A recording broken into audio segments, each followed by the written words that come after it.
பெண்ணின் பிரத்யேகமான திருமணம் விவாஹா தி சென்னை சில்க்ஸ். No compromise. உங்க சைடுலயும் எங்க சைடுலயும். It's a GT promise. GT Holidays, South India's #1 travel brand. ஆனால் நாங்கள் ரொம்ப எக்ஸைட்மெண்ட்டாக இருக்கோம் தளபதியை பார்க்குறதுக்கு. இவ்வளோ க்ரௌடட்ல வெயிட் பண்ணிட்டு அவரோட மூஞ்சி அவரோட அந்த முகத்துக்காக மட்டுமே நாங்கள் இவ்வளோ பேரும் இங்கே வெயிட் பண்ணிட்டு இருக்கோம். ஸோ எந்த ஒரு எல்லாமே சேஃப்டி மெஷர்மெண்ட்ஸ்லாம் கரெக்டாக பண்ணிகிட்ருக்காங்க. ஸோ நாங்கள் அவருக்காக வெயிட் பண்ணிகிட்ருக்கோம். இந்த தடவை அவர் வின் பண்ணுறதுக்கு கொஞ்சம் எல்லாரும் சப்போர்ட் பண்ணால் நல்லா இருக்கும். நல்லதுக்கு சப்போர்ட் பண்ணுங்க. இவ்வளோ சீக்கிரமாகவே வந்திருக்கீங்களே, அந்த அந்த எதிர்பார்ப்பு எவ்வளோ தூரம் இருக்குன்னு நினைக்கிறீங்க? மக்கள் மத்தியிலையா இருக்கட்டும், உங்ககிட்டயா இருக்கட்டும், என்ன பேசுவார், எப்படி இருக்க போகுது அவர் ஸ்பீச்? அதுதான் அந்த ஸ்பீச் தான். அவர் கொஞ்சமாக பேசினாலும் அது என்ன சொல்ல வராது அந்த ஷார்ட் அண்ட் கிறிஸ்பாக முடிச்சிருவார். ஸோ அவரோட பேச்சுக்கும் அவரோட அந்த முகத்துக்காகவும் இவ்வளோ பேர் இங்கே வந்து வெயிட் பண்ணிட்டு இருக்காங்க.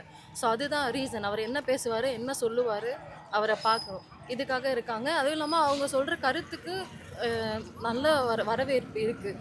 மற்றவங்கள மாதிரி சும்மா கலாய்ச்சிட்டு இருக்கிறோம் அந்த பேர் கிடையாது. சொல்கிறோன்ற விஷயத்த கரெக்டாக பாயிண்டாக சொல்லிட்டு போயிடுவாங்க. நிபந்தனைகள் எப்படிமா பார்க்குறீங்க? அவருக்கு மட்டும் ஏன் இந்த ரெஸ்ட்ரிக்ஷன், இந்த ப்ரெஷர் அப்படின்னு பார்க்கும்பொழுது எப்படி இருக்கு? பயம். அவரை பார்த்தா பயம் இருக்குது எல்லாருக்கும். அவ்வளோதான், அதுதான் சொல்ல முடியும். ஏன்னா எல்லாருமே பண்ணும்போது அவங்களுக்குன்னு எந்த ஒரு இது இருக்க மாட்டேங்குது. இங்கே வரக்கூடாது, நீங்கள் இதை பண்ணக்கூடாது. ஆனால் அவர் வந்தால் அது எப்படி வந்துடுவாங்க, அவங்களுக்கு எது இதை பண்ண முடியும், அவர் வந்தார்னா இதெல்லாம் நீங்கள் பண்ணி தான் ஆகணும் அப்படின்ற மாதிரி நிறைய ரெஸ்ட்ரிக்ஷன்ஸ் பண்ணுறாங்க. ஏன்றது எங்களுக்கு தெரியல. அவர் வரக்கூடாதுன்ற மாதிரி இருக்காங்க. ஏன்னா வான்னு சொல்கிறீங்க, வந்தால் ஏன் வரன்றாங்க. என்னவோ ஒன்று நல்லா இருந்தால் சரிதான். ஓகே. இல்லை அது பின்னாடி ஃபாலோ பண்ணக்கூடிய யங்ஸ்டர்ஸ் எல்லாருமே வந்து ஒரு சினிமா தன்மையாக தான் நம்ம இருந்துகிட்டு இருக்காங்க அப்படின்னு பார்க்கக்கூடியவங்களுக்கு நீங்கள் என்ன ஆன்சர் பண்ண விரும்புறீங்க? அது மட்டும் கொஞ்சம் குறைச்சிக்கிட்டா நல்லா இருக்கும். ஏன்னா அவங்க வந்து ஒரு எக்ஸைட்மெண்ட் நம்ம தளபதியை பார்க்கணும் அப்படின்ற ஒரு இதில் வந்து அவங்க பின்னாடி போயிட்டு இருக்காங்க. ஆனால் அதனால நடக்கக்கூடிய விளைவுகள் வந்து தளபதிக்கு தான் அஃபெக்ட் பண்ணுன்றதை அவங்களும் கொஞ்சம் புரிஞ்சுக்கிட்டாங்கன்னா நல்லாயிருக்கும். கொஞ்சம் புரிஞ்சுக்கிட்டு அதை கண்ட்ரோல் பண்ணிட்டு அவர் தான் பார்க்க வந்திருக்கோம். இதுக்கப்புறம் அவரை ஜெயிக்க வச்சிட்டாருன்னா அவர் அடிக்கடி வந்து தான் போயிட்டு இருக்க போகிறார். அந்த வகையில் அவரை பார்த்துக்கலாம், நல்லாயிருக்கும். ஓகே. 2026 என்ன நடக்க போகுது? தளபதியோட மூவி ஸ்டைல சொல்லணும்னா வெயிட்டிங் அப்படிதான் சொல்லணும். ஓகே.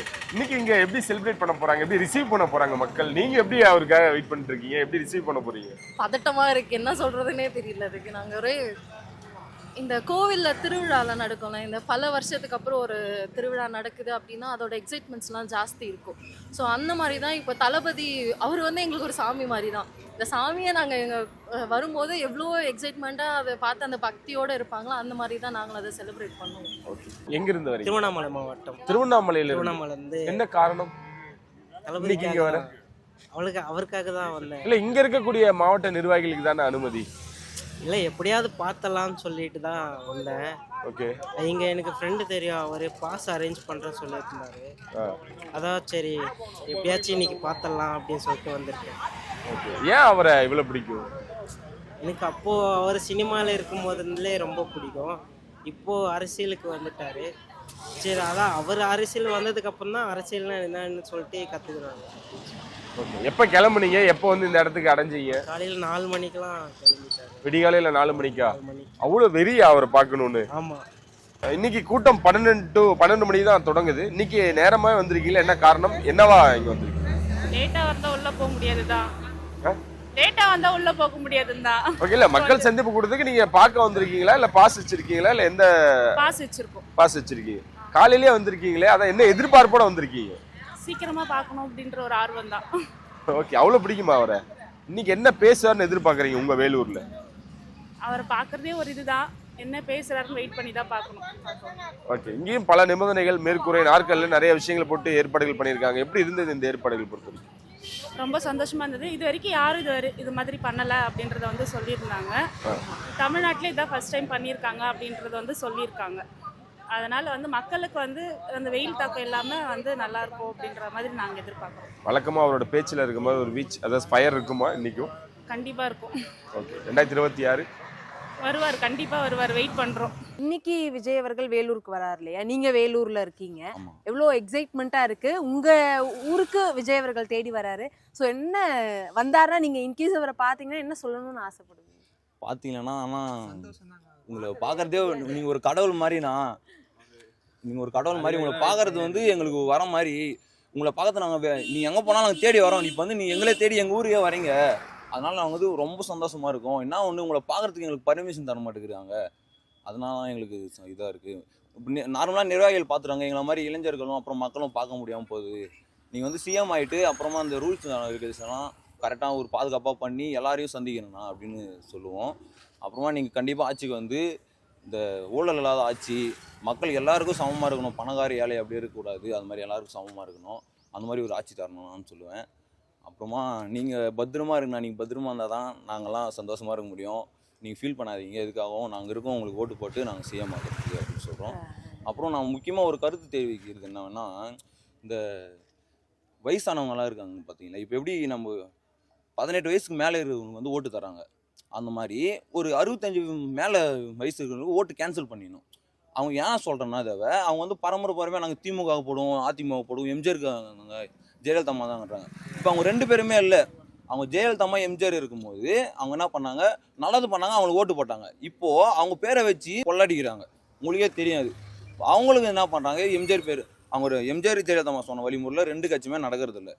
அதனால் மக்கள்லாம் அந்த 65 வயசுக்கு மேலே இருக்கிறவங்க நாங்கள் வந்து அவங்களுக்கு தான் போடுவோம், அவங்களுக்கு தான் போடுவோன்ட்டு அவங்க ஓட்டை வந்து வேஸ்ட் பண்ணிடுறாங்க.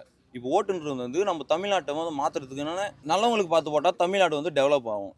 நாங்கள் வந்து பரம்பரையத்துக்கு தான் போடுவோம், நாங்கள் யாருக்கு அதிகமாக காசு தருவோன்றத இந்த மாதிரி இதாகுது. இதுக்கு முன்னாடி விஜயகாந்த் ஐயா இருந்தார், விஜயகாந்த் ஐயா வந்து நல்லா செஞ்சாங்க, அதனால தளபதி வரல. இப்போ சொல்றாங்க இல்லையா, இளைய விஜயகாந்த்னு சொல்றாங்க விஜய் அவர்களை, இளைய எம்ஜிஆர்னு சொல்றாங்க, இளைய காமராஜர்னு சொல்றாங்க. அதெல்லாம் எப்படி இருக்கு கேட்கணும்? அதெல்லாம் எல்லாமே ரியலா பொருந்தும். ரியலமா பாகுபலி படத்துல வர டயலாகும் சரி, கேஜிஎஃப் படத்துல வர டயலாகும் சரி, எல்லாமே தளபதிக்கு பொருந்தும். இது இப்போ வந்து எம்ஜிஆர் பார்த்துருக்காங்க, ஜெயலலிதா அம்மா பார்த்துருக்காங்க, அவங்களாம் ஜனம் வந்துச்சுன்னு சொல்றாங்க. அந்த சீசன்ல வந்து நாங்கள்ல இப்போ வந்து தளபதி எங்க போனாலும் சரி எல்லா இடத்துலயுமே ஜனம் தான் வருது. 2 days பேக் சீமானுமே வந்து பொதுக்கூட்டம் நடத்திருந்தாரு, அங்கேயும் 5 லட்சத்துக்கு மேல மக்கள் வந்திருந்ததா பார்த்துருந்தாங்க. 5 லட்சம் பேர் அது சொல்றாங்க. நான் அங்கே நைட்டு சேர் மட்டும் தான் காமிக்கிறாங்க. சீமானுக்கு கூட்டத்தில் வந்து அந்த எங்கள் தளபதி விழுப்புரத்தில் கொடி கம்பத்தானது ஜனம் கூட அங்கே இல்லை. நைட்டில் பகலில் பார்த்தா ஜனங்க, ஆனால் நைட்டில் மட்டும் சேருங்களை போட்டு அந்த ஒரு லைட் அடிச்சு ஜனங்க காமிச்சாரு. எப்படி லைவ் இது நாங்களாம் மதுரைக்கு போனோம், கியூஆர் கோடு ஸ்கேன் பண்ணாங்க எத்தனை பேர் வராங்கன்ட்டு. அங்கேயே கிட்டத்தட்ட 17 லட்சம் பேர் ஸ்கேனர் பண்ணாங்க. அதெல்லாம் டவர் கிடைக்காம நிறைய பேர் நானே டவர் கிடைக்காம ஸ்கேன் பண்ணாங்க. என்ன மாதிரி எவ்வளோ பேர் இருக்காங்க, அந்த மாதிரி ஜனம் தான் காமிக்கும். நீ சும்மா சேருங்களை போட்டு அந்த இடத்துல லைட் அடிச்சு ஜனங்களை காமிச்சா அப்படின்னா என்ன எதிர்பார்ப்புல இருக்கீங்க? விஜய் அவர்கள் வேலூருக்கு வராரு, எப்படிக்கா ஒரு சந்தோஷம் தாங்க அவர் பார்த்தாலே, அவர் பார்க்கறதே ஒரு கடவுள் தரிசனம் மாதிரி தான். இன்கேஸ் அவரை பார்க்குற வாய்ப்பு கிடைக்குது, பேசுற வாய்ப்பு கிடைக்குது, என்ன பேசுவீங்க? பேசுற வாய்ப்பு கிடைக்குதுனாக்க இப்படி அவர் எல்லாம் அதெல்லாம் பார்க்க முடியாது காக்கா, அதெல்லாம் நம்புற மாதிரி பேசினா கூட பரவாயில்ல. எப்படி அவர் பார்க்கறதே ஒரு 5 செகண்ட் தான் பார்ப்போம், அதுலேயே போதுங்க, அவர் பார்க்கறதே போதுங்க. திருப்பதி ஏழுமலையான் தரிசனம் மாதிரி அவர் பார்க்கறது. என்ன ஸ்பீச் இருக்குன்னு எதிர்பார்த்து வந்திருக்கு? ஸ்பீச்னா போட்டு பழகுவார். ஆமா, துரைமுருகனுக்கு ஆப்போசிட்டா கண்டிப்பா பயங்கரமான ஸ்பீச் இருக்கு. வேலூர் மாவட்டத்தில் வந்து பார்த்தீங்கன்னா துரைமுருகன் தான் வந்து ரொம்ப டாப்பு. ஸோ அவர் எதிர்த்து வந்து பார்த்தீங்கன்னா அது வரைக்கும் யாருமே ஜெயிச்சு தரன்ற மாதிரி ஒரு ஹிஸ்ட்ரி இருக்கு. அந்த ஹிஸ்ட்ரி வந்து பார்த்தீங்கன்னா அந்த வருஷம் நம்ம 2026 நம்ம தளபதி வந்து அதை மாற்றி அமைக்க போறாரு. இதுதான் ஒண்ணு.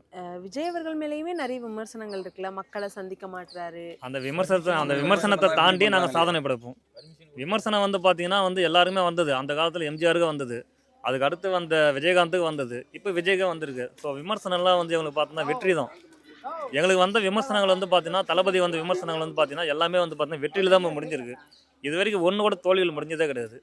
அதனால் கண்டிப்பாக நாங்கள் வந்து சாதனை படைப்போம். சேலத்தில் வந்து ஒரு உயிரிழப்பு ஏற்பட்டிருந்தது, அதை தொடர்ந்து இப்போ இங்கே நிறைய ப்ரிகாப்ஷனாக நிறைய முன்னேற்பாடுகள்லாம் பண்ணியிருக்காங்க. அது எப்படி இருக்குது பார்க்குறது? இல்லை, இது வந்து பார்த்தீங்கன்னா ஒரு கரெக்டான விஷயம் தான். ஏன்னா சேலத்தில் வந்து பார்த்தீங்கன்னா சுராஜ்ன்ற ஒருத்தர் வந்து பார்த்தீங்கன்னா அதிக வெயில் காரணமாக வந்து பார்த்தீங்கன்னா அவருக்கு ஆல்ரெடி வந்து உடம்புல நிறைய ஹெல்த் இஷ்யூ பிரச்சனை வந்திருக்கு. ஸோ அந்த இஷ்யூவால் அவருக்கு வெயில் வந்து சப்போர்ட்டு ஏற்றுக்க முடியல, அதனால் கொஞ்சம் மாரடைப்பு வந்து இருந்திருக்காரு. பட் ஆனால் அது வந்து கருத்தில் கொண்டு தான் வந்து பார்த்தீங்கன்னா நிறைய டென்ட் அமைச்சிருக்காங்க. ஸோ இதே வந்து பார்த்தீங்கன்னா பெனிஃபிட் தான். ஸோ எந்த ஒரு மாநாட்டுக்குமே இந்த மாதிரி வந்து பார்த்தீங்கன்னா யாருக்குமே பண்ண மாட்டாங்க. பட் எங்கள் தளபதிக்காக இந்த மாதிரி பண்ணியிருக்காங்க, அது வந்து ரொம்ப சந்தோஷமாக தான் இருக்குது. இன்னொன்று சொல்கிறேங்க, ஓட்டு மட்டும் போட சொல்ல காசெல்லாம் வாங்கிக்கோங்க, காசு ஒன்றும் வாங்க வேணாம்னு சொல்ல, எல்லாருக்கும் காசு கொடுக்குறதெல்லாம் வாங்கிக்கோங்க. ஆனால் விசில் சின்னத்துக்கு வந்து ஓட்டு போட்டுருங்க, கொடுக்குறதெல்லாம் வாங்கிக்கோங்க, அவ்வளோதான் சொல்லுவேன். தலைவரே அதுதான் சொல்லிக்கிறாரு.